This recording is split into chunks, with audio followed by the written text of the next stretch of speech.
ونسلم على سيدنا ومولانا محمد رسوله النبي الكريم أما بعد فأعوذ بالله من الشيطان الرجيم بسم الله الرحمن الرحيم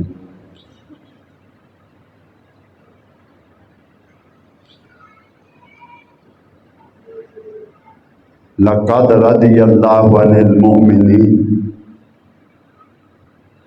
إذ يبايعونك تحت الشجرة آمنت بالله صدق الله مولانا العظيم فقال الله تعالى وَأَمَّا السَّائِلَ فَلَا تَنْهَرْ آمنت بالله صدق الله مولانا العظيم۔ معزز اور نہایت محترم بزرگوں، عزیز دوستوں، بھائیوں، اللہ رب العزت کا فضل و احسان اور انعام ہے کہ اس نے اپنے محبوب صلی اللہ علیہ وآلہ وسلم دے نالین پاک دے صدقے سانوں اج جمعۃ المبارک دا یہ مقدس بابرکت دن نصیب فرمایا، اور اس تو بڑا احسان اور انعام ہے کہ اپنے کار حاضری دی توفیق عطا فرمائے۔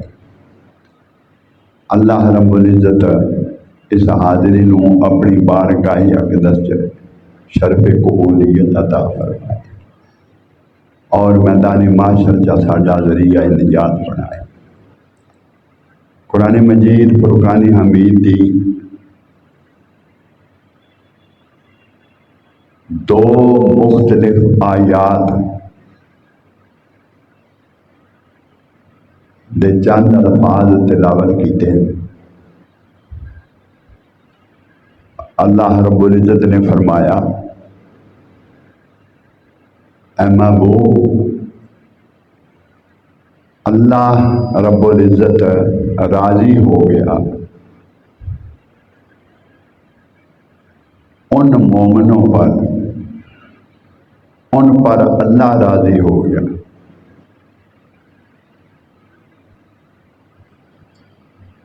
کن پر؟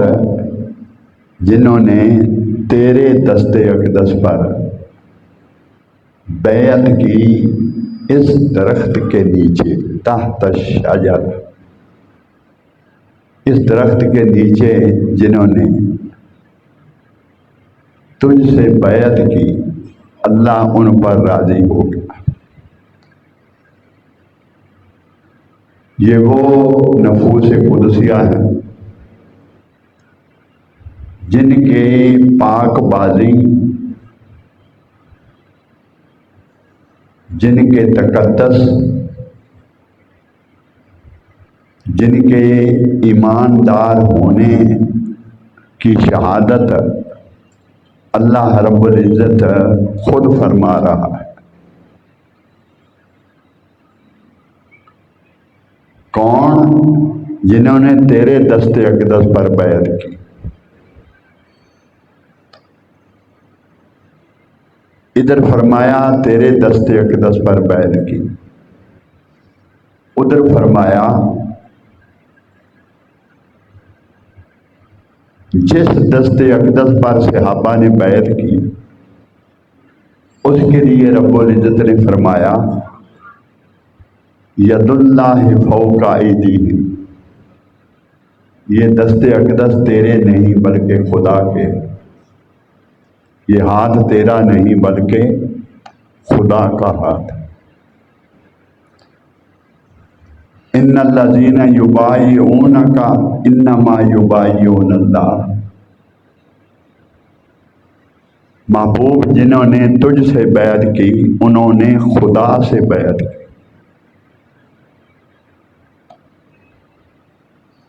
اللہ ہاتھ سے بھی پاک، کانوں سے پاک، ناک سے پاک، لیکن تکریماً تشریفاً اپنے حبیب صلی اللہ علیہ وآلہ وسلم کی عظمت کو بیان فرماتے ہوئے فرمایا انہوں نے تجھ سے بیعت کی نہیں بلکہ مجھ سے بیعت کی، اللہ سے بیعت کی۔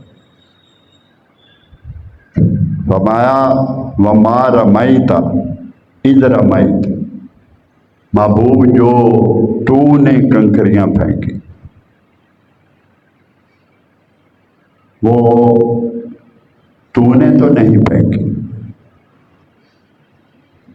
وما رمیت جو تو نے کنکریاں پھینکی، اذ رمیت وہ تو نے تو نہیں پھینکی،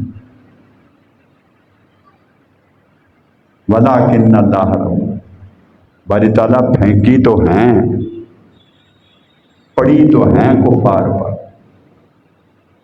40,000 کی آنکھوں میں ایک مٹھی بھر کنکریاں جو پھینکی گئی تھیں عقائد و جہاں کے دست اقدس سے، تو 40,000 کا لشکر جو کفار کا تھا میلوں میں پھیلا ہوا، کوئی بھی نہیں بچا تھا، ہر ایک کی آنکھوں میں پڑی۔ رب العزت نے فرمایا ولکن اللہ رما، وہ میں نے پھینکی تھی،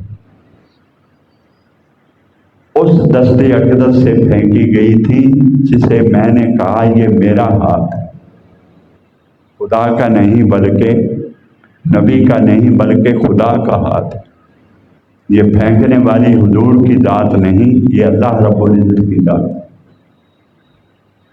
حضور صلی اللہ علیہ وآلہ وسلم کے ہر عمل کو اللہ رب العزت کی ذات نے اپنا عمل قرار دیا، اپنا عمل قرار دیا۔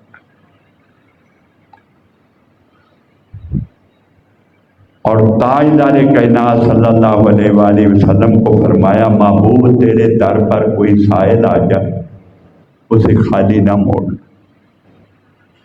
وہ دست اقدس، وہ تاجدار کائنات صلی اللہ علیہ وآلہ وسلم کا دست اقدس جس کے لیے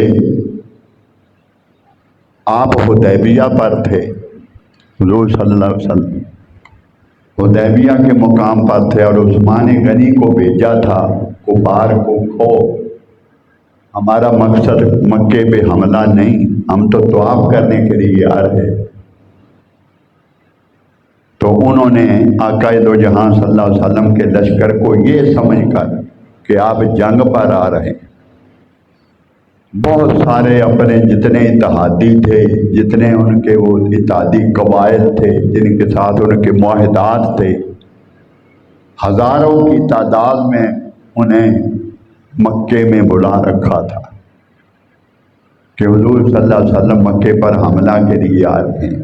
آپ نے ان کی اس غلط فہمی کو دور فرمانے کے لیے فرمایا انہیں جا کے کہو۔ یہ تو واقعہ آپ نے ہزاروں مرتبہ سنا، جس لیے ہم نے یہ بیان کیا اس کا مقصد یہ نقطہ یہ ہے اس میں جو ہم نے بیان کرنا ہمارے موضوع سے متعلق، کہ کسی نے صحابہ میں سے کسی نے یہ فرمایا، عام خبر مشہور ہو گئی کہ عثمان غنی کو معاذ اللہ شہید کر دیا گیا۔ حضور صلی اللہ علیہ وآلہ وسلم نے فرمایا صحابہ سے کہ آؤ بیعت کرو، میرے ہاتھ پہ بیعت کرو کہ ہم عثمان کا بدلہ لیے بغیر واپس نہیں جائیں گے۔ کئیوں نے یہ سمجھا اور بعض لوگ بیان بھی کرتے، کون؟ میں اس طرف نہیں جاتا کہ حضور نے یہ سمجھا، حالانکہ عثمان غنی تو زندہ تھے۔ اسی واقعے میں آگے چل کر یہ سب کچھ ظاہر بھی ہو جائے گا کہ حضور صلی اللہ علیہ وسلم نے صحابہ کو فرمایا بیعت کرو۔ بیعت اس لیے کیا تھا کہ عثمان غنی کا بدلہ لیے بغیر ہم واپس نہیں جائیں۔ نہیں، یہ مطلب نہیں تھا، یہ شرف تھا اس صحابہ کے لیے۔ اللہ کی طرف سے صحابہ کے ایمان کو، ان کے تقدس کا اعلان خدا کی زبان اقدس سے، خدا کی طرف سے کروانا مقصود تھا کہ رب العزت کی بارگاہ سے صحابہ کے تقدس کا اعلان ہو جائے، صحابہ کی عظمت کا اعلان ہو جائے۔ حضور صلی اللہ علیہ وسلم نے تو فرما دیا تھا، جنت کی خوشخبری سنائی۔ کتنے تھے جنہیں جنت کی خوشخبری آپ نے سنائی؟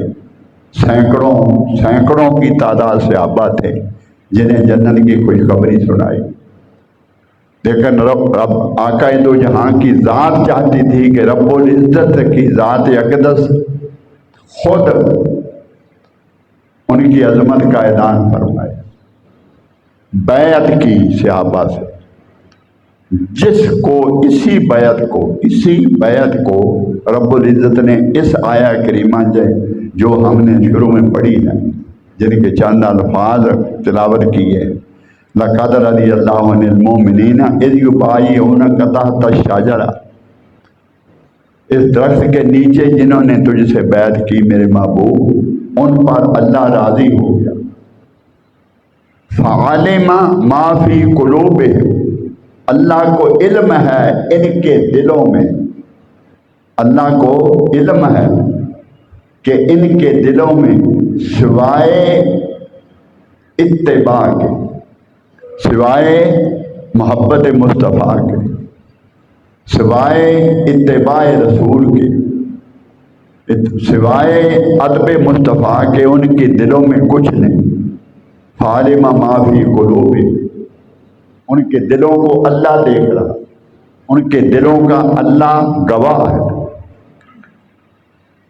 کہ اس بات کے سوا وہ مخلص تھے، سب کچھ نبی کی ذات اقدس پر نچھاور کرنے کے لیے وہ مخلص تھے اور ہمیشہ مخلص رہے۔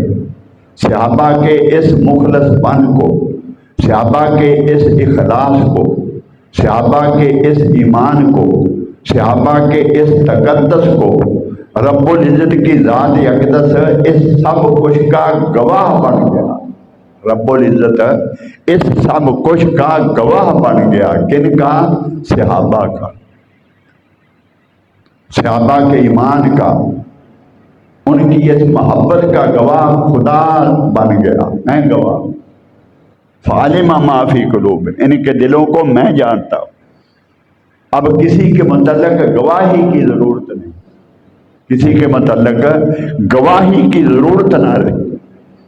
وہ صحابہ ایک مثال قرار پا گئے، وہ صحابہ ایک مثال قرار پا گئے، ایمان کی وہ مثال جس کی مثال قیامت تک نہ ملے گی، اخلاص کی وہ مثال جس کی مثال قیامت تک نہ ملے گی۔ از اول تا آخر 1,24,000 پیغمبر پہلے گزرے، ان کی امتیں بھی گزری، لیکن یہ پہلا موقع تھا کہ صحابہ کے لیے رب العزت نے اتنے جملے خود عطا فرمائے۔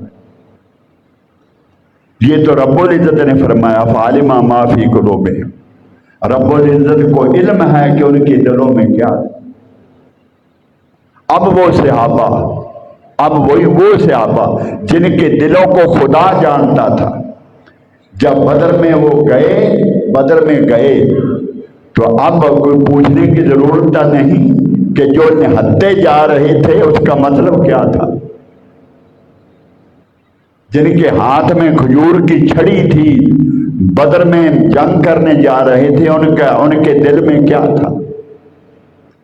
کسی کا ارادہ واپس آنے کا نہ تھا، کسی کا ارادہ واپس آنے کا نہ تھا، ہر ایک کا مقصد تھا کہ مصطفیٰ کے قدموں میں کٹ جائیں گے، مر جائیں گے، مٹ جائیں گے۔ تو تاجدار کائنات صلی اللہ علیہ وسلم کی ذات اقدس نے اسی موقع پر رب العزت کی بارگاہ میں اپنے دست اقدس پھیلائے، بلکہ جھولی پھیلائی کہ باری تعالیٰ جن صحابہ نے جن لوگوں نے بدر میں شرکت کی، جن لوگوں نے بدر میں شرکت کی، تو ان کے اعمال جیسے بھی ہیں ان پر راضی ہو جا، انہیں معاف کر دے، باقی سب کچھ انہیں معاف کر دے۔ یہ جملے آقا دو جہاں کے ہیں، یہ جملے آقا دو جہاں کے ہیں، اور یہ آیا کریمہ رب العزت کی ذات اقدس کی طرف سے۔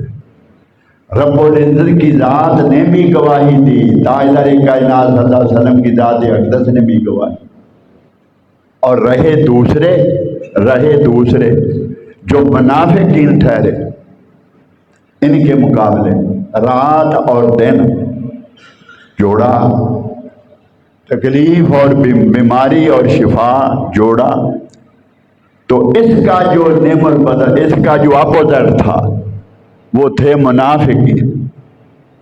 آقا دو جہاں صلی اللہ علیہ وسلم کی ذات اقدس نے جنہیں منافقین قرار دیا، رب العزت کی ذات اقدس نے اسی طرح جس طرح منافقین کے ایمان کی گواہی خدا نے دی، منافقین کے منافق ہونے کی گواہی اور گواہ خود رب العزت بنا، ان کی منافقت کا گواہ بھی خدا کی ذات اقدس بنی۔ اذا جاءک المنافقون، اے محبوب جب منافقین تیرے پاس آتے ہیں، یہ منافق تیرے پاس جب آتے ہیں تو یہ کہتے ہیں محبوب واللہ یشہد انک لرسول اللہ، اذا جاءک المنافقون قالوا نشہد انک لرسول اللہ، کہتے ہیں حضور کی بارگاہ میں آ کر ہم گواہی دیتے ہیں کہ آپ اللہ کے رسول۔ جو ایمان لاتا ہے اس کے جملے کیا ہوتے ہیں؟ جو ایمان لاتا ہے اس کے جملے کیا ہوتے ہیں؟ کہ میں ایمان لایا کہ آپ اللہ کے رسول، یہی جملے اس کے ہوتے ہیں جو ایمان لاتا ہے۔ تو جب یہ آتے ہیں تو وہی جملے وہ کہتے ہیں کہ قالوا نشہد انک لرسول اللہ، ہم گواہی دیتے ہیں کہ آپ اللہ کے رسول ہیں۔ وہ ایمان لائے آپ کی بارگاہ میں آتے ہیں تو یہ جملے کہتے ہیں۔ رب العزت فرماتا قالوا نشہد ان واللہ یعلم انک لرسول، اللہ کو علم ہے کہ آپ اللہ کے رسول ہیں۔ یہ جو کہتے ہیں نا قالوا نشہد انک لرسول اللہ، ہم گواہی دیتے ہیں کہ آپ اللہ کے رسول ہیں، مطلب کہ ہمیں مومنوں میں شامل کر لو، اپنی مجالس میں بیٹھنے دو، ہم پر اعتبار کرو، ہم سے کوئی راز چھپاؤ نہ، ہمیں مسلمان سمجھو، اپنے غلام سمجھو، غلاموں کی مجلس میں بیٹھنے دیا کرو، جہاں مشورے ہوتے ہیں ان مشوروں کی مجالس میں ہمیں شامل کرو، بیٹھنے دیا کرو۔ قالوا نشہد انک لرسول اللہ، گواہی دیتے ہیں کہ آپ اللہ کے رسول ہیں۔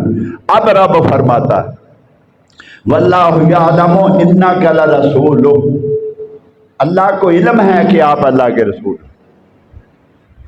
واللہ یعلم انک لرسول، اللہ کو علم ہے کہ آپ اللہ کے رسول ہیں، لیکن واللہ یشہد ان المنافقین لکاذبون، اللہ گواہی دیتا ہے کہ یہ بدبخت جھوٹے، یہ منافقین جھوٹے ہیں، اللہ گواہی دیتا ہے کہ یہ منافقین جھوٹے ہیں، حالانکہ جملے وہی، جو کوئی کلمہ پڑھنے آتا ہے تو جو جملے اس کی زبان سے نکلتے ہیں وہی جملے اس نے بھی ادا کیے کہ میں گواہی دیتا ہوں کہ آپ اللہ کے رسول ہیں، دار اسلام میں داخل ہو گئے۔ یہی جملے وہ بدبخت ادا کرتے ہیں جن کے دل میں جس کا علم خدا کی ذات کو ہے، جس کا علم خدا کی ذات کو ہے، دل کے حال کا علم خدا کی ذات کو ہے، اس غیب کا علم خدا کی ذات کے پاس ہے، وہ تو ان کے دل میں تھا، لیکن زبان سے جملے وہی کہے جو مسلمان ہونے والے لوگ یہ جملے کہتے تھے کہ ہم گواہی دیتے ہیں کہ آپ اللہ کے رسول۔ اب رب فرماتا ہے واللہ یعلم انک لرسول، اللہ کو علم ہے کہ آپ اللہ کے رسول ہیں۔ اب رب العزت نے فرمایا واللہ یشہد ان المنافقین لکاذبون، اللہ گواہی دیتا ہے کہ یہ بدبخت جھوٹے ہیں، یہ بدبخت جھوٹے ہیں۔ ان جھوٹوں نے کہا کیا؟ یہی تو کہا کہ قالوا نشہد انک رسول اللہ، ہم گواہی دیتے ہیں کہ آپ اللہ کے رسول ہیں۔ جھوٹ تو اس میں نہیں ہیں، تو اللہ کے رسول آپ، جملہ انہوں نے یہی کہا، لیکن رب فرماتا ہے اللہ گواہی دیتا ہے کہ یہ بدبخت جھوٹے ہیں۔ انہوں نے زبان سے مانا، محبوب دل آپ کی طرف سے نہیں، دل آپ کی طرف نہیں، ان کا قلب آپ کی طرف نہیں، انہوں نے اپنے قلم میں آپ کو نہیں اتارا۔ یہ مجلس میں داخل ہونے کے لیے یہ جملے ادا کرتے، آپ کی مجالس میں بیٹھنے کے لیے یہ جملے ادا کرتے۔ اب رب العزت نے فرمایا آگے اسی سورہ میں وَإِذَا قِيلَ لَهُمْ تَعَالَوْا إِلَىٰ مَا أَنزَلَ اللَّهُ، ہاں نہیں، یہ دوسری جگہ ہے، غالباً سورہ نام میں ہے۔ وَإِذَا قِيلَ لَهُمْ تَعَالَوْا إِلَىٰ مَا أَنزَلَ اللَّهُ وَإِلَى الرَّسُولِ، جب ان سے کہا جائے کہ آؤ اس طرف جو اللہ اور رسول نے نازل کیا، آؤ اس طرف جو اللہ اور رسول نے نازل کیا، یہ مقام مصطفیٰ رب العزت کی ذات اقدس جہاں بجہاں خود بیان فرما رہے کہ آنے والی نسلوں اللہ کے نزدیک اس محبوب کا مقام دیکھ لو، خدا کی ذات کے ساتھ اس کا تعلق دیکھ لو، خدا کی ذات کا اس محبوب کے ساتھ تعلق دیکھ لو۔ صرف یہی نہیں فرمایا کہ یہ کنکریاں تو نے نہیں پھینکی بلکہ اللہ نے پھینکی ہیں، صرف یہی نہیں فرمایا، یہ جملے بھی ادا ہوئے، یہ ہاتھ تیرے نہیں بلکہ خدا کے ہاتھ ہے، جنہوں نے تجھ سے بیعت کی انہوں نے اللہ سے بیعت کی، جو محبوب پہ خوش ہوا وہ خدا پہ خوش ہو گیا۔ واللہ ورسولہ احق ان یرضوہ، اللہ اور رسول راضی ہے کہ اسے، اللہ اور رسول حقدار ہے کہ اسے راضی کیا جائے۔ واللہ ورسولہ، ذاتیں دو ہیں، ذاتیں دو ہیں، اور یہاں پڑھے لکھے لوگ بیٹھے ہو، یہاں جملہ صیغہ کون سا استعمال ہوگا، واحد کا یا جمع کا؟ جمع کا۔ واحد ایک کے لیے ہوتا ہے، اللہ راضی ہے، حقدار ہے، محبوب حقدار ہے، لیکن رب العزت نے یہ جملہ واحد کا یہاں صیغہ استعمال نہیں کیا، جمع کا استعمال نہیں کیا۔ واللہ ورسولہ احق ان یرضوہما، اللہ اور رسول حقدار ہیں کہ انہیں راضی کیا جائے۔ بنتا تو یہی ہے، دو ذاتیں ہیں، یہاں صیغہ جمع کا استعمال ہونا چاہیے۔ باری تعالیٰ یہ کیا ہوا، ذاتیں دو ہیں، یہاں صیغہ جمع کا استعمال ہو رہا ہے، واحد کا استعمال ہو رہا ہے، صیغہ تو وہاں جمع کا ہونا تھا کہ دو ذاتیں ہیں، تو چاہیے تھا کہ ان یرضوہما، حقدار ہیں کہ انہیں راضی کیا جائے، تو نے یہاں جملہ واحد کا استعمال کیا، تو رب العزت نے فرمایا نادان، سارے قرآن کو تو نے پڑھا نہیں، ذاتیں دو ہیں، رضا دونوں کی ایک ہے۔ ان یرضوہ، حقدار ہے کہ اسے راضی کیا جائے، ذاتیں دو ہیں مگر رضا دونوں کی ایک ہے۔ محبوب نے پھینکا، خدا نے فرمایا میں نے پھینکا، اور مار میتا ادھر میتا، محبوب کے ساتھ بیعت کی، رب العزت نے فرمایا انہوں نے مجھ سے بیعت کی۔ محبوب صلی اللہ علیہ وسلم کا دست اقدس خدا فرماتا ہے ید اللہ فوق ایدیہم، یہ خدا کا ہاتھ، اور یہاں ہی بس نہیں فرما دی میں صرف ایک دلیل دینے کے لیے آیا تھا، واپس جاتا ہوں مضمون کی طرف، کہ رب العزت نے یہاں ہی اپنے محبوب صلی اللہ علیہ وسلم کو اپنی ذات کے ساتھ نہیں بیان فرمایا۔ لقد رضی اللہ عن المؤمنین اذ یبایعونک تحت الشجرۃ فعلم ما فی قلوبہم، جنہوں نے بیعت کی اللہ ان پر راضی ہو گیا، انہوں نے خدا کی رضا کو پا لیا، خدا کی ذات ان کی گواہ ہو گئی، ان کے ایمان کی گواہ ہو گئی، ان کے سچ کی گواہ ہو گئی، ان کے ایماندار ہونے کی گواہ ہوگی، ساری اقوام پر، ساری کائنات پر ان کا تقدس رب العزت کی ذات اقدس نے سب پر بھاری کر دیا۔ اب رب العزت نے اپنے محبوب صلی اللہ علیہ وآلہ وسلم کا جب تعارف کراتے ہوئے ان منافقین کا ذکر کیا، یہاں بھی اپنی ذات کو محبوب صلی اللہ علیہ وسلم کی ذات اقدس کے ساتھ منسلک رکھا، ایک رکھا، یہاں بھی الگ نہیں فرمائے۔ وَإِذَا قِيلَ لَهُمْ، قرآن کس نے نازل کیا؟ قرآن کس نے نازل کیا؟ اللہ نے، اللہ نے بھیجا، جبریل لے کے آئے، محبوب کی طرف آیا، یہی ہے نا۔ لیکن رب العزت نے بیان کیا کیا؟ وَإِذَا قِيلَ لَهُمْ تَعَالَوْا إِلَىٰ مَا أَنزَلَ اللَّهُ وَإِلَى الرَّسُولِ، جب انہیں کہا جائے کہ آؤ اس طرف جو اللہ اور رسول نے نازل کیا۔ قرآن کے نازل کرنے کا ذکر بھی محبوب کو اپنی ذات کے ساتھ کیا، جو اللہ اور رسول نے نازل کیا۔ یہ نہ کہو کہ اللہ نے نازل کیا، اللہ اور رسول نے نزول میں بھی اپنی ذات کو محبوب، اپنی ذات اقدس کے ساتھ محبوب کو ساتھ رکھا۔ یہاں بھی رب العزت نے حضور صلی اللہ علیہ وسلم کی ذات اقدس کو اپنے سے الگ نہیں فرمایا۔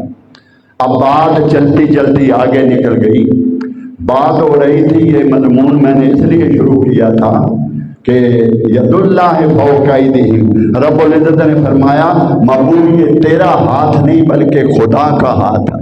اس دست اقدس جسے خدا اپنے خدائی کی ذات نے اپنا دست اقدس قرار دیا، اب وہ دست اقدس اٹھے، دست اقدس اگر اٹھے تو چاند کو ٹکڑے کر کے زمین پر آتے سب نے دیکھا۔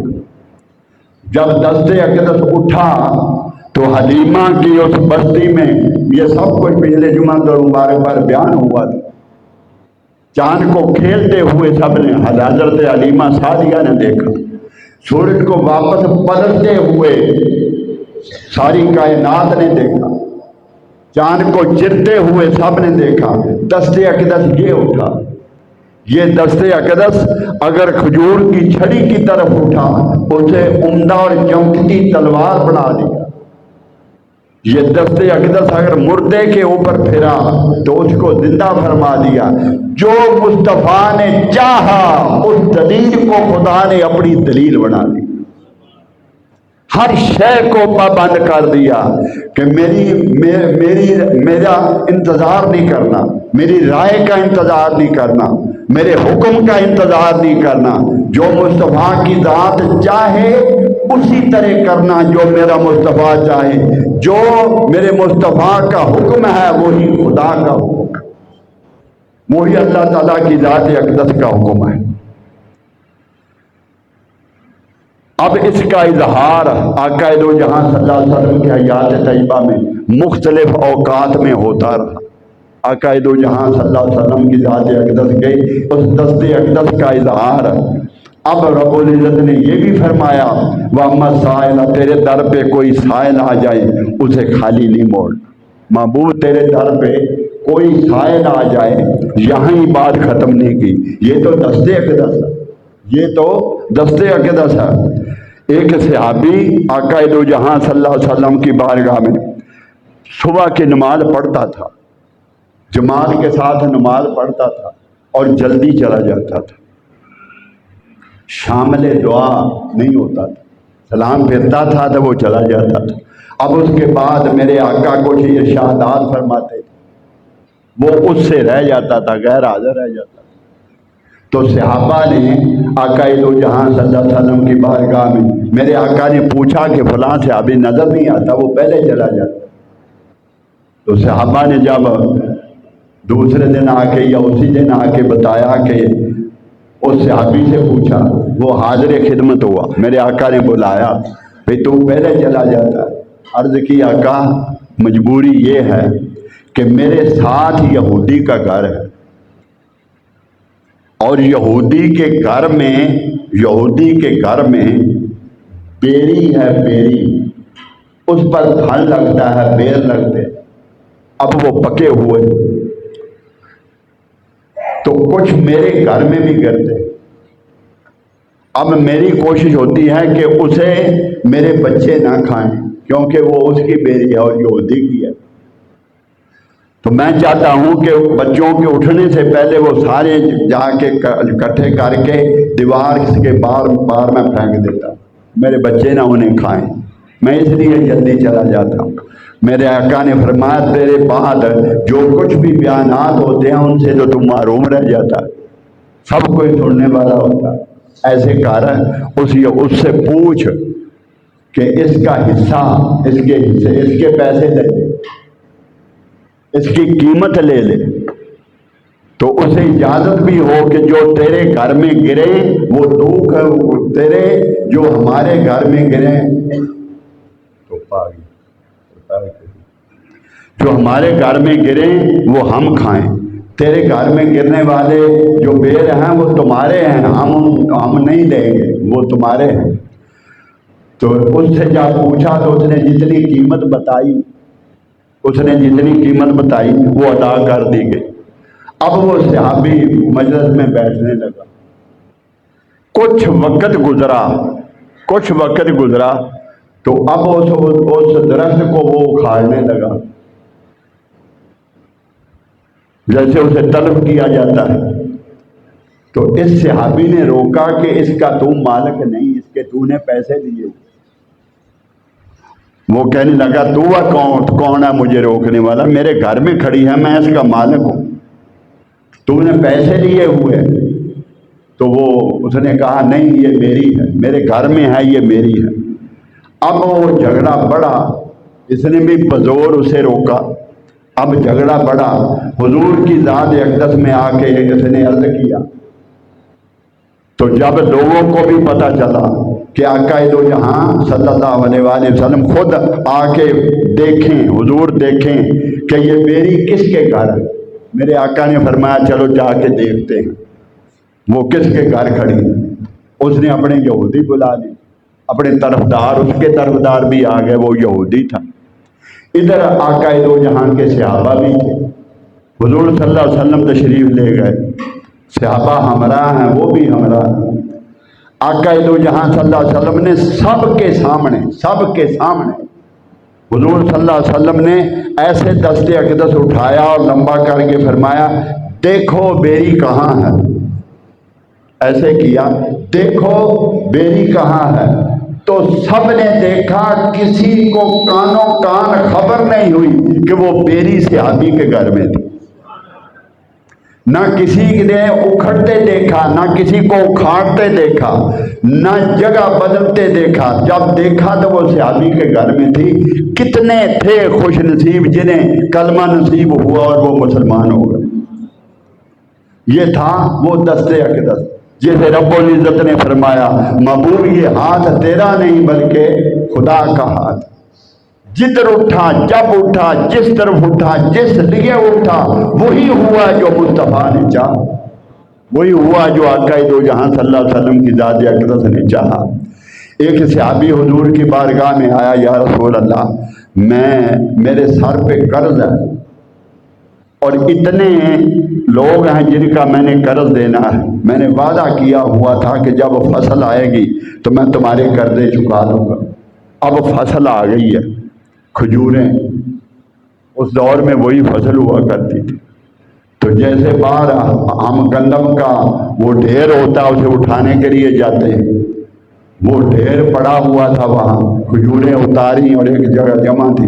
اب لوگوں وعدے کا دن تھا، وہ صحابی میرے آقا کی بارگاہ میں، وہ مال تھوڑا تھا، سب کا قرضہ ادا ہونا ممکن نہ تھا، تو اس نے حضور کی بارگاہ میں آ کے عرض کی۔ اس کا مطلب یہ تھا کہ حضور قرض خواہوں کو فرما دیں کہ مجھے تنگ نہ کرے، مجھے تنگ نہ کرے، اگلی فصل پر میں سب کے قرضے چکا دوں گا۔ اس کا مطلب تو یہ تھا۔ لیکن جب اس نے عرض کی، میرے آقا کا دریائے رحمت جوش میں آ گیا۔ آپ نے فرمایا وہ کھجوریں کہاں ہیں؟ یا رسول اللہ باغ میں ہیں، آج اسے اٹھانے جانا ہے۔ میرے آقا نے فرمایا چلو وہیں چلتے۔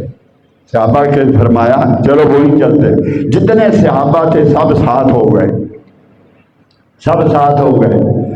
آپ نے اس صحابی کو فرمایا کہ جن جن کا تو نے قرض دینا ہے سب کو اطلاع دے دے کہ آ جاؤ، جنہوں جنہوں نے لینا ہے انہیں کہو کہ سب آ جاؤ۔ جن جن کا قرض دینا تھا، اب وہ تھوڑا فکر مند تو ہوا، اب وہ فکر مند تو ہوا جیسے حضرت جابر فکر مند ہوئے تھے، جیسے حضرت جابر فکر مند ہوئے تھے کہ زوجہ نے کہا کہ حضور صلی اللہ علیہ وسلم کی بارگاہ میں عرض کر رہا ہو کہ بکری کا ایک بچہ ذبح کیا۔ حضور صلی اللہ علیہ وسلم اور 10-12 ساتھ جنہیں حضور چاہیں وہ ساتھ لے آئیں اور کھانا تناول فرما دیں۔ وہ جابر دیکھ چکے تھے کہ آپ نے ایک آدمی کو، اس نے جب اپنے سینے سے کپڑا پیر سے اٹھایا تو پتھر بنا تھا، میرے آقا نے کپڑا اٹھایا 2 پتھر بنے تھے۔ جابر نے گھر جا کے بتایا، زوجہ نے اور حضرت جابر نے یہ مشورہ کیا کہ بکری کو ذبح کر لیتے ہیں، 2 یا 3 کلو 4 کلو آٹا تھا، اسے گوندھ لیتے ہیں، اور حضور صلی اللہ علیہ وسلم جتنے صحابہ کو پسند فرمائیں 10-12 آدمی آگے کھانا کھا لیں، کھانا تناول فرما دیں۔ لیکن انہیں ابھی وہ سیکھ رہے تھے، یہ رحمت للعالمین کی ذات تھی۔ آپ نے جب سب کو اعلان فرمایا تو یہی حضرت جابر کے ساتھ ہوا، غضب ہو گیا۔ حضور نے تو سب کو اعلان فرما دیا کہ آج تمہاری دعوت ہے جابر کے گھر، تو اب ہم پورا کیسے کریں گے؟ تو جس طرح زوجہ نے کہا تو فکر مند نہ ہو، جس نے دعوت دی ہے وہ پورے بھی کر لے گا، تو فکر مند نہ ہو، جس نے دعوت دی ہے وہ پورے بھی کر لے گا۔ اب پورے بھی ہوئے، لعاب دہن اس کو نالی میں ڈالا، لعاب دہن ہانڈی میں ڈالا، تو 14 یا 1500 صحابہ کھا گئے، سب کھا گئے۔ 10-10 15-15 آدمی آتے رہے، کھا کے جاتے رہے، آتے رہے، کھا کے جاتے رہے۔ بالکل اسی طرح جابر فرماتے ہیں کہ جب سب کھا چکے، سب سیر ہو کے جا چکے، تو دیکھا تو اسی طرح آٹا پڑا تھا، اسی طرح ہانڈی میں سالن پڑا تھا، سب کچھ اسی طرح پڑا تھا، بالکل اسی طرح۔ جب اس نے فکر مند ہوا کہ میری کھجوریں تو کم ہیں، مال تو کم ہے، حضور نے سب کو فرما دیا ہے کہ اپنے اپنے برتن یا بوریاں جو کچھ لے سکتے ہو، جیسے لانا ہے وہ سب لے کے آ جاؤ۔ وہ تھوڑا فکر مند ہوا تو آگے جواب ملا کہ تو بے فکر ہو جا، جس ہستی نے فرمایا ہے وہ سب کو پورا بھی کر لے گا، جس ہستی نے فرمایا وہ سب کو پورا بھی کر لے گا۔ سب آ گئے، اپنی اپنی بوریاں لے آئے، وہ بھرتے گئے۔ میرے آقا صلی اللہ علیہ وسلم نے اوپر کپڑا فرمایا، اوپر کپڑا بچھا دو۔ میرے آقا وہاں پہنچ کے اوپر بیٹھ گئے، تشریف فرما ہو گئے، فرمایا اسے تولتے جاؤ۔ کہتے ہیں کہ سب برتن بھر گئے، سب بوریاں بھر گئیں، سب قرض والے فارغ ہو گئے، کوئی ایک بھی باقی نہ بچا، سب فارغ ہو گئے۔ وہ صحابی کہتے ہیں خدا کی عزت کی قسم وہ ڈھیر بالکل اسی طرح پڑا ہوا تھا، وہ ڈھیر اسی طرح پڑا ہوا تھا۔ یہ کیا تھا؟ اے محبوب محمد سائل فلا تنہر، تیرے در پہ کوئی سائل آ جائے اسے خالی نہ موڑنا۔ ہر چیز کو حکم تھا کہ جو میرا مصطفیٰ چاہے وہی ہو جائے، جو میرا مصطفیٰ چاہے وہی ہو جائے۔ حضرت ابو ہریرہ، یہ تو دستے اقدر تھا۔ حضرت ابو ہریرہ راوی ہیں کہ ہم ایک دفعہ حضور کے ہمراہ تھے، تو اچانک حضور باہر گئے تھے، باہر چلے گئے، باہر بیٹھے ہوئے تھے، اچانک حضور صلی اللہ علیہ وسلم تشریف لے گئے۔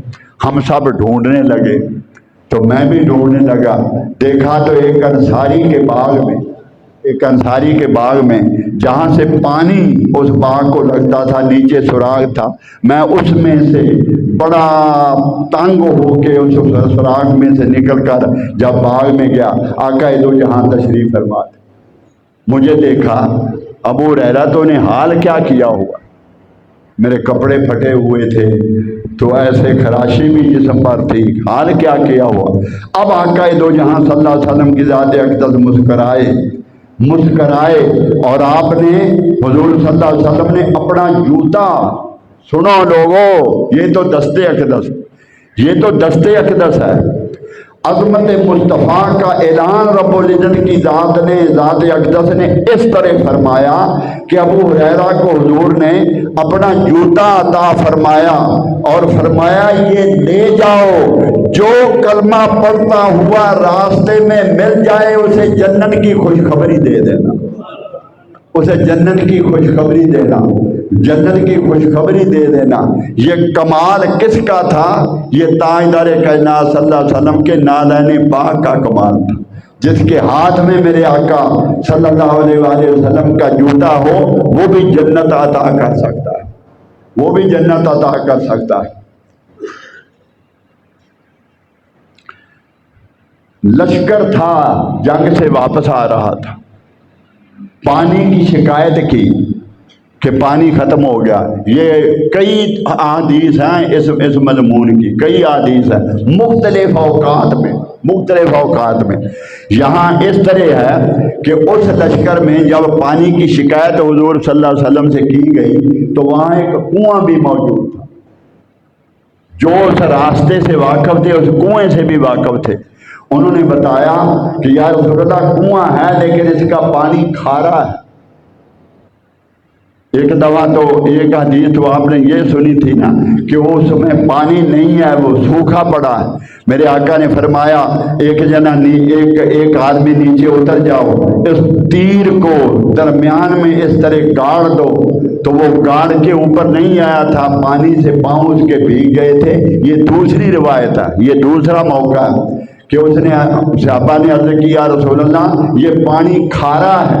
میرے آقا نے فرمایا کھارا نہیں میٹھا، یہ کھارا نہیں بلکہ میٹھا ہے۔ یہی فرمانا تھا، اب پانی نکالا تو وہ میٹھا ہو گیا، اب پانی نکالا تو وہ میٹھا ہو گیا۔ آقا دو جہاں صلی اللہ علیہ وسلم کو یعنی جمعہ کا دن تھا، جمعہ کا دن تھا، حضور صلی اللہ علیہ وسلم خطبہ ارشاد فرما رہے تھے، خطبہ ارشاد فرما رہے تھے، اور ایک شخص آیا، یا رسول اللہ میں بھوکا ہوں میری مدد فرمائیے، میں بھوکا ہوں میری مدد فرمائیے۔ آقا دو جہاں صلی اللہ علیہ وسلم نے حضرت بلال کو بھیجا، اسے ایک سا جو عطا کر دے، اس کے ساتھ جا ایک سا جو عطا کر دے۔ سا ایک برتن تھا، کسی زمانے میں ٹوپا ہوتا تھا، گندم یا کوئی قسم کا جب فصل آتی تھی جو سوچ سے وہ ملتے تھے، اس سے وہ ٹوپا ہوتا تھا، اس زمانے میں برتن تھا جو لگ بھگ 4 یا 5 کلو کے برابر تھا۔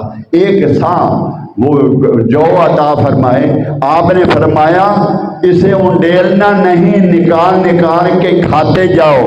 وہ کہتے ہیں خدا کی قسم ساری زندگی گزر گئی، وہ ایک سا جو کبھی ختم نہیں ہوئے۔ یہ تاجدار کائنات صلی اللہ علیہ وسلم کی برکت تھی، حضور صلی اللہ علیہ وسلم کی تاج ذات اقدس نے، جس کو اس نے تو وہ کہا تھا نا کہ وہ جو خیرات کرتا تھا تو ایک شخص 12 دروازوں سے، مختلف دروازوں سے ہو کر آیا، اور وہ مختلف دروازوں میں پھر آ جاتا، کیا تمہارے نبی کی کوئی مثال ہے؟ آگے سے جواب ملا کہ ہمارے نبی کی یہ ہے کہ جس کو عطا کیا اسے بھوک ہی نہیں رہنے دی، جو کچھ بھی عطا کیا وہ قیامت تک کبھی ختم ہونے والا ہی نہ تھا۔ وہ قیامت تک کبھی ختم ہونے والا ہی نہ تھا۔ جس صحابی پر عنایت فرمائی، جس کو ایک شخص آقا دو جہاں صلی اللہ علیہ وسلم کے ایک اونٹ گندم کا یا جو کا اناج کا ایک اونٹ، جس میں ایک اونٹ کا بھار غالباً 4 یا 5 من ہوا کرتا تھا، آپ نے وہ عطا فرمایا۔ وہ راوی ہے کہ میں ساری عمر اس کے بعد لگ بھگ 50 سال تک وہ زندہ رہا، وہ خود بھی کھاتا رہا، لوگوں میں بھی بانٹتا رہا، وہ خود بھی کھاتا رہا، لوگوں میں بانٹتا رہا، لیکن کبھی ختم ہونے میں نہیں آتے تھے، وہ کبھی ختم نہیں ہونے آتے تھے۔ یہ تھا تاجدار کائنات صلی اللہ علیہ وسلم جب حیات تھے، جنہوں نے حضور صلی اللہ علیہ وسلم کی ظاہری حیات میں یہ سب کچھ پایا۔ اب آقا دو جہاں صلی اللہ علیہ وسلم دنیا سے پردہ فرما گئے، اب نظروں سے اوجھل ہو گئے۔ اس وقت ہر کوئی دیکھتا تھا، اس کے بعد کسی قسمت والے کو نصیب ہوا، اس کے بعد دیکھنا کسی قسمت والے کو نصیب ہوا۔ اب ہمارے اس امت میں ہزاروں لاکھوں کی تعداد میں ایسے اشخاص گزرے، ایسی ہستیاں گزری جنہوں نے بیداری میں بھی دیکھا، تاجدار کائنات صلی اللہ علیہ وسلم کی ذات اقدس کو خواب میں بھی دیکھا، اور جس چیز کی تمنا کی، جس چیز کی آج بھی روضہ اقدس پر جس چیز کی تمنا کی، ایک شخص نو مسلم تھا، حضور شیخ الاسلام ڈاکٹر محمد طاہر القادری مدد اللہ علیہ کے والد محترم نے بیان فرمایا اپنی کتاب میں، وہ لکھتے ہیں کہ میں مسجد نبوی میں اعتکاف بیٹھا اور اس امید پر بیٹھا کہ مجھے لیلۃ القدر نصیب ہو جائے، اس امید پر بیٹھا تھا حضور صلی اللہ علیہ وسلم کی بارگاہ میں جا کر کہ لیلۃ القدر نصیب ہو گیا، حضور کی بارگاہ میں جا کے اس نیت کے ساتھ بیٹھا تھا کہ لیلۃ القدر نصیب ہو جائے۔ وہاں ایک سکھ نو مسلم انڈیا کا تھا، مسلمان ہوئے ابھی تھوڑے دن ہوئے تھے، نو مسلم تھا، وہ بھی وہاں اعتکاف بیٹھا ہوا۔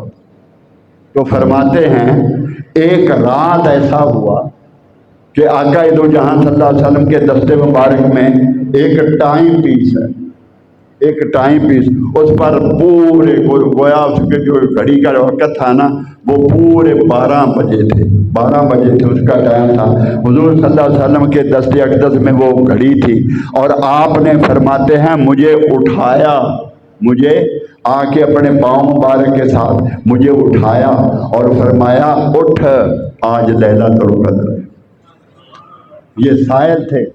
یہ سائل تھے لیلۃ القدر پانے کے لیے گئے تھے اور اس بارگاہ میں درخواست کی تھی، فرمایا اٹھ، آج لیلۃ القدر ہے۔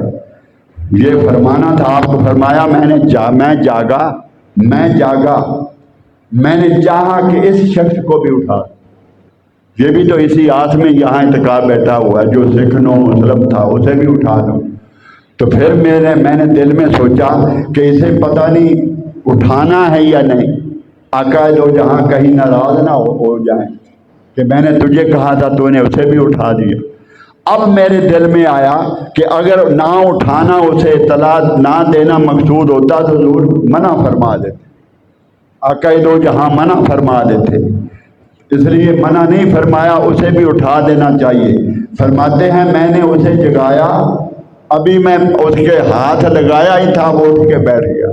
میں نے کہا کہ اے شخص اٹھ، آج لیلۃ القدر ہے۔ اس نے کہا، جواب دیا، جو ہستی تجھے بتا کے گئی ہے وہ ہستی مجھے بھی بتا گئی ہے، جس ہستی نے تجھے بتایا ہے وہ ہستی مجھے بھی بتا گئی ہے۔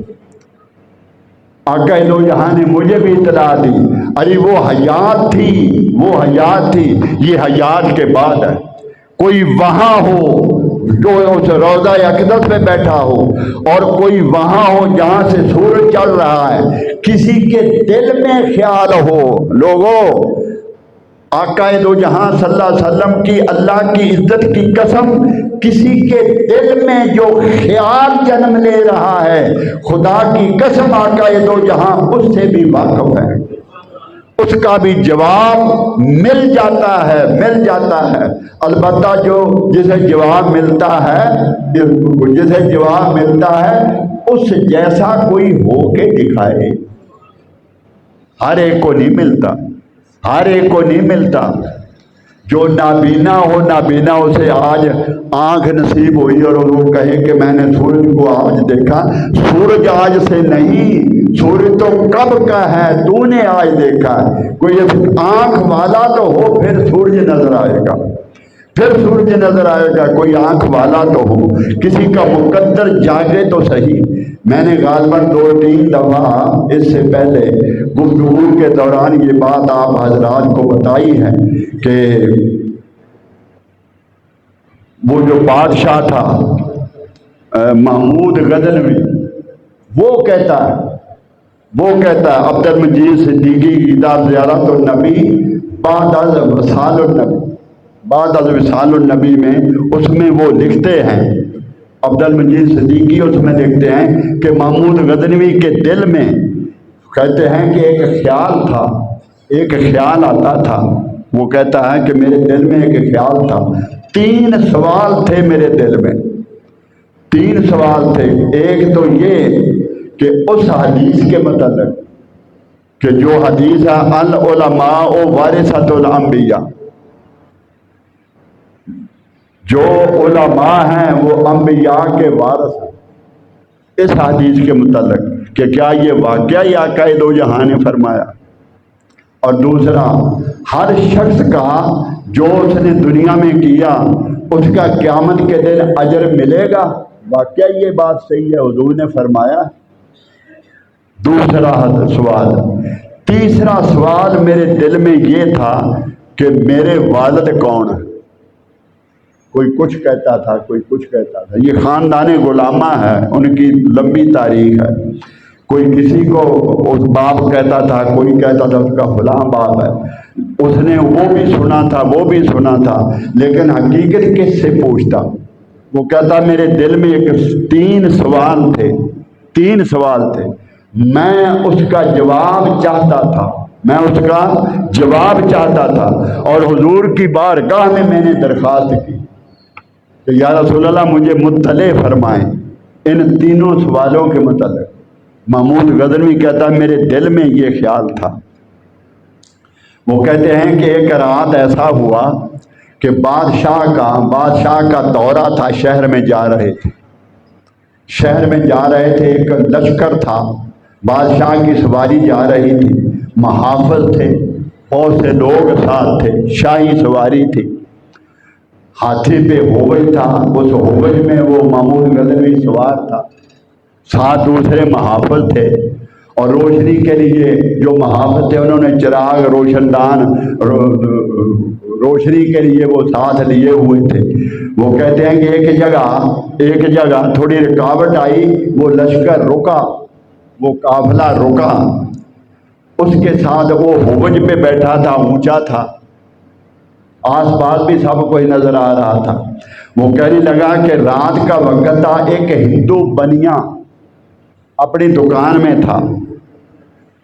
اس کی دکان تھی اور اس دکان میں چراغ جل رہا، روشنی تھی.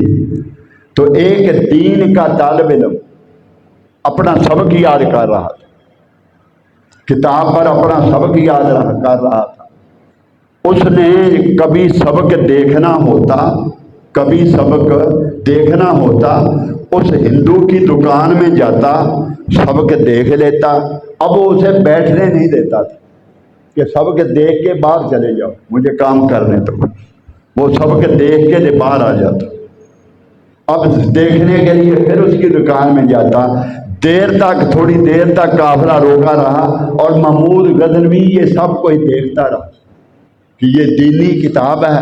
بچے کی شکل سے وہ سمجھ گیا کہ یہ دینی کتاب پڑھ رہا. ہندو اندر روشنی میں بیٹھنے نہیں دیتا، سب کے دیکھتا ہے. پھر وہ باہر چلا جاتا، اندھیرے میں کھڑا ہو کے پڑھ رہا تھا. تو بادشاہ کا دل، محمود غزنوی کہتا کہ میرا دل باہر آیا کہ یہ کیا ماجرا ہے. وہ اس ہندو کے چراغ پہ اس کی روشنی میں سبق دیکھنے جاتا. اس نے ایک غلام سے کہا کہ یہ سونے کا جو شمع دان ہے تیرے پاس، بادشاہ کی سواری کے ساتھ جو شمع دان تھے وہ سونے کے تھے. اس نے کہا اس بچے کو دے آ. اس بچے کو باہر بولا، بیٹے یہ شمع دان تیرا ہے، اپنے پاس رکھ. سونے کا شمع دان اس نے بچے کو دے دیا. وہ کہتا ہے کہ رات میں نے خواب دیکھا، اسی رات میں نے خواب دیکھا. وہ 3 سوال جو دل میں تھے، جو اس کے قلم میں تھے، جسے وہ سوچتا تھا، جو اس کے دل میں تھے، وہ 3 سوال جو میرے دل میں تھے، مجھے اسی رات آقا دو جہاں کا دیدار ہوا. اور آپ نے فرمایا الپتگین کے بیٹے. سوال تھا نا کہ باپ کون ہے، باپ کا نام کیا ہے. اور دوسرا سوال اس حدیث کے متعلق کہ اولا واقعی انبیاء کے وارث علماء ہے، اور واقعی دنیا میں جو عمل ہے اس کا حساب و کتاب ہوگا، سزا اور جزا کا ایک وقت آئے گا اور ایسا ہوگا. 3 سوال کس کو بتائے؟ کسی کو بھی نہیں. کہتا ہے خدا کی قسم میرے دل میں فقط تھے، میرے دل میں. حضور نے فرمایا الپتگین کے بیٹے، تو نے میرے وارث کی مدد کی، قیامت کے دن خدا تیری مدد کرے گا. قیامت کے دن خدا تیری مدد کرے گا. تو مومنوں، حضور کے امتیوں، حضور کے امتیوں، اپنے دل میں وہ حال پیدا کرو کہ آقا دو جہاں صلی اللہ علیہ وسلم کی ذات اقدس متوجہ ہو جائے. حضور صلی اللہ علیہ وسلم کی ذات اقدس کو اپنی طرف متوجہ کرو. یہ توجہ محبت سے ہوتی ہے، یہ توجہ ادب سے ہوتی ہے، یہ توجہ تعلق سے ہوتی ہے، یہ توجہ عشق سے ہوتی ہے. عشق سے سرشار دل جو ہر وقت آقا دو جہاں صلی اللہ علیہ وسلم کا نام لینے والا ہو، صلاۃ و سلام درود پاک پڑھنے والا ہو، حضور صلی اللہ علیہ وسلم کے مبارک قدموں کا منتظر ہو اور مر مٹنے کا جذبہ رکھنے والا ہو. آقا دو جہاں صلی اللہ علیہ وسلم کے ذات اقدس جسے مناسب سمجھتے ہیں بیداری میں تشریف لے آتے ہیں، جسے مناسب سمجھتے ہیں خواب میں تشریف لے آتے ہیں. ہر ایک شے سے آگاہ ہیں، اس لیے کہ وہ خدا کے محبوب ہیں. اللہ رب العزت ہمارے ہاتھ پر ان کو کرم فرمائے. وآخر دعوانا الحمدللہ رب العالمین.